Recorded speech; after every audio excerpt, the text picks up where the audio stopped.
warahmatullahi wabarakatuh. Halo semuanya, selamat datang di podcast kami. Jadi hari ini kami akan membahas topik yang sangat menarik dan juga relevan, yaitu kami mengambil konsep negara hukum dan juga hubungannya dengan hukum administrasi negara. Nah, sebelum kita masuk ke materi selanjutnya, saya akan memperkenalkan narasumber kami pada hari ini, yaitu ada saudara Harun, ada saudari Andi Fardila, ada saudara Fajar Hamzah, dan juga ada saudari Fani Margasyam. Nah, mari kita mulai dengan memahami apa sih sebenarnya itu hukum administrasi negara.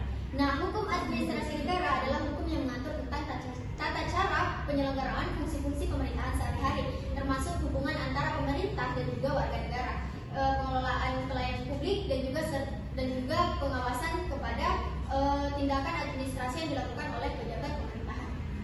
Nah, berbicara tentang hukum administrasi negara, ada satu prinsip yang menjadi fondasi utama, yaitu legalitas. Nah, prinsip ini menegaskan bahwa setiap tindakan administrasi pemerintah harus memiliki dasar hukum yang jelas dan juga tidak boleh bertentangan dengan peraturan perundang-undangan yang berlaku.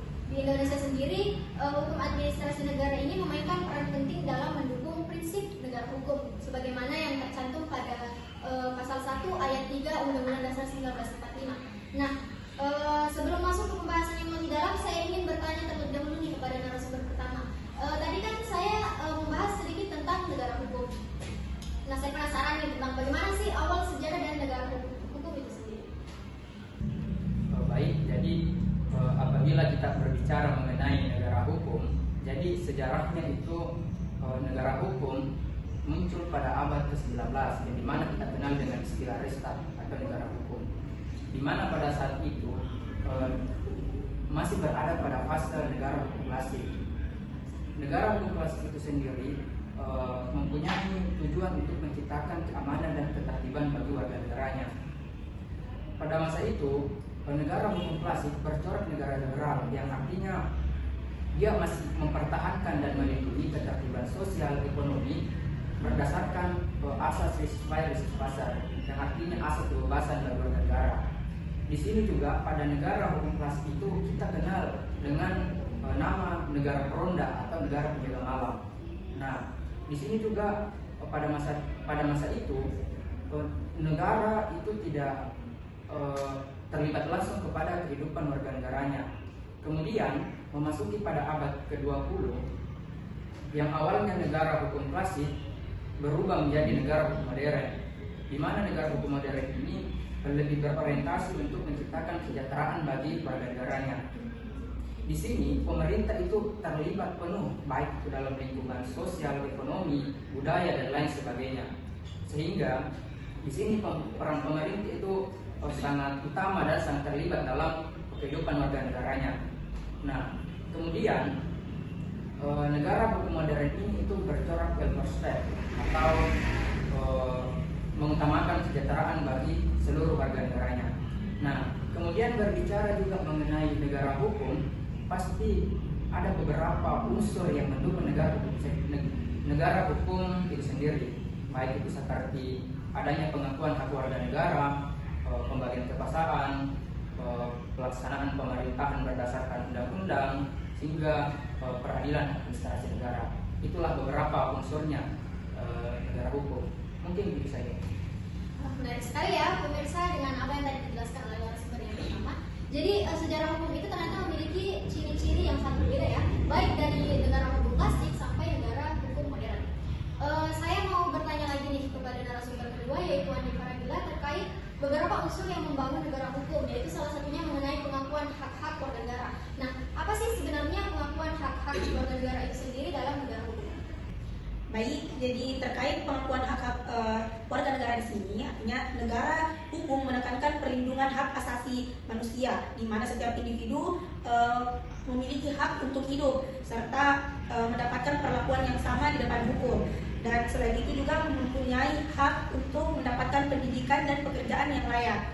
Nah, dalam kerangka negara hukum, hak-hak ini tidak hanya dijamin secara konstitusional, tapi diwujudkan secara perundang-undangan yang memiliki tujuan untuk melindungi dan menghormati hak-hak tersebut. Mungkin itu saja. Ya, baik. Jadi yang paling utama dalam negara hukum itu negara harus menjamin dan mengakui hak-hak negara. Nah, ada hal yang menarik juga nih yang bisa kita ulik, yaitu seringkali jika kita berbicara mengenai negara hukum, tidak lepas dari yang namanya pembagian kekuasaan. Nah, mungkin dari saudara Fajar bisa memberikan tanggapannya mengenai hal ini. Ketika kita berbicara mengenai pembagian kekuasaan dalam konsep negara hukum, yaitu memastikan bahwa kekuasaan itu tidak hanya terpusat pada satu pihak saja, tetapi kekuasaan itu tersebar dan diatur oleh berbagai organ atau lembaga negara. Nah, prinsip ini kita kenal dengan pemisahan kekuasaan atau trias politika yang pertama kali dikembangkan oleh Montesquieu. Dalam pembagian kekuasaan ini terbagi menjadi tiga cabang utama, yaitu kekuasaan legislatif, kekuasaan eksekutif, dan kekuasaan yudikatif. Nah, kekuasaan legislatif ini yaitu bertugas untuk membuat undang-undang yang dipegang oleh parlemen dan badan legislatif.